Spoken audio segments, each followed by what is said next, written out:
آج کی کہانی کے لیے جس محاورے کا انتخاب کیا گیا ہے وہ محاورہ ہے آسمان سر پر اٹھانا۔ آئیے اسی خوبصورت محاورے پر آج کی کہانی سنتے ہیں۔ ریاض محلے کا ایک عام آدمی تھا جو معمولی باتوں پر ہنگامہ کھڑا کر دیتا۔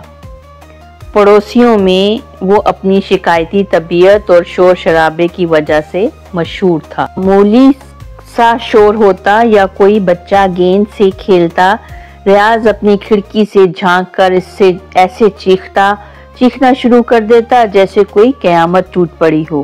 ریاض کی یہ عادت اتنی عام ہو گئی تھی کہ محلے کے لوگ اب اسے سنجیدگی سے نہیں لیتے تھے۔ اگر کسی کو کوئی مسئلہ ہوتا تو وہ اکثر مذاق میں کہتا، چلو ریاض بھائی سے شکایت کروا دیتے ہیں، وہ تو آسمان سر پر اٹھا لیں گے۔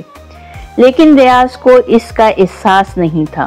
وہ ہر بات پر یہی سمجھتا کہ وہ سماج کی اصلاح کر رہا ہے اور لوگوں کی لاپرواہی کو ختم کر رہا ہے۔ پھر ایک دن محلے میں عمر نامی ایک شخص اپنے خاندان کے ساتھ آ بسا۔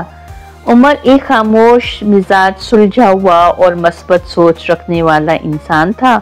اس نے جلد ہی ریاض سے ہنگامہ خیز رویے کو محسوس کر لیا، مگر وہ سمجھ گیا کہ مسئلہ صرف ریاض کے شور مچانے کا نہیں بلکہ اس کے نقطۂ نظر کا ہے۔ ایک دن گلی کے بچوں نے کرکٹ کھیلتے ہوئے غلطی سے ریاض کی کھڑکی کا شیشہ توڑ دیا۔ ریاض باہر نکلا اور چیخنے لگا، یہ کیا بدتمیزی ہے، ان بچوں کو آج سبق سکھانا ہوگا، اگر ان کی حرکتوں کا روکا نہ گیا تو یہ کل گھروں میں ڈاکے ڈالیں گے۔ محلے والے جمع ہو گئے، لیکن سب کے چہرے پر ایک ہی تاثر تھا، یہ پھر شروع ہو گیا۔ عمر آگے بڑھا اور کہا، ریاض بھائی شیشہ ٹھیک ہو جائے گا، بچوں کو سمجھا دیتے ہیں کہ وہ یہاں احتیاط سے کھیلیں۔ ریاض نے غصے سے کہا، نہیں، انہیں یہی سزا ملنی چاہیے۔ عمر نے یہ سوچا کہ ریاض کو سبق سکھانے کے لیے کچھ مختلف کرنا ہوگا۔ اس نے ایک چھوٹا سا منصوبہ بنایا۔ چند دن بعد عمر نے محلے کے بچوں کو ہدایت دی کہ وہ گلی میں بالکل خاموشی سے کھیلیں اور شور نہ مچائیں۔ بچے حیران ہوئے لیکن انہوں نے عمر کی بات مانی۔ اسی شام ریاض نے اپنے دروازے کے باہر پانی کا چھوٹا سا تالاب دیکھا۔ یہ محض بارش کا پانی تھا، لیکن ریاض نے آسمان سر پر اٹھا لیا۔ یہ کون لوگ ہیں جو نلکا کھلا چھوڑ دیتے ہیں؟ پانی برباد ہو رہا ہے، یہ لوگ معاشرتی مجرم ہیں۔ عمر سامنے آیا اور کہا، ریاض بھائی پانی تو خشک ہو جائے گا، لیکن آپ کا شور پورے محلے کے اعصاب پر اثر ڈال رہا ہے۔ کیا ہم مسئلے کو سکون سے حل نہیں کر سکتے؟ ریاض کو غصہ آیا، لیکن اس بار وہ اپنی بات پر زیادہ دیر قائم نہ رہ سکا۔ عمر نے اپنی حکمت عملی جاری رکھی۔ وہ ریاض کو مختلف طریقوں سے دکھاتا کہ چھوٹے مسائل کو بڑے بنانے کے بجائے حکمت عملی سے حل کیا جا سکتا ہے۔ ایک دن گلی میں کسی نے ریاض کے دروازے کے سامنے کچھ کچرا پھینک دیا۔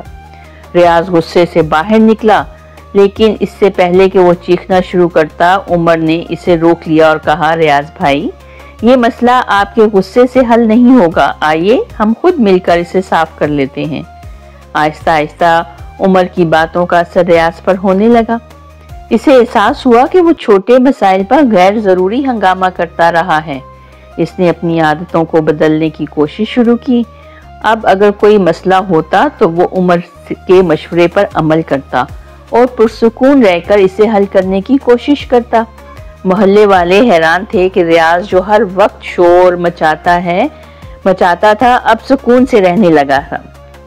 لوگوں نے بھی اس کی عزت کرنا شروع کر دی اور محلے میں ایک مثبت تبدیلی آ گئی۔ اس کہانی سے ہمیں یہ سبق حاصل ہوتا ہے کہ ہر مسئلے کو ضرورت سے زیادہ بڑا بنا کر پیش کرنا گویا آسمان سر پر اٹھانے کے مترادف ہے۔ ایسا کرنے کے بجائے سکون اور حکمت سے حل کرنا چاہیے۔ شور شرابہ صرف مسائل کو بڑھاتا ہے، جبکہ سمجھداری سے ان کا حل ممکن ہے۔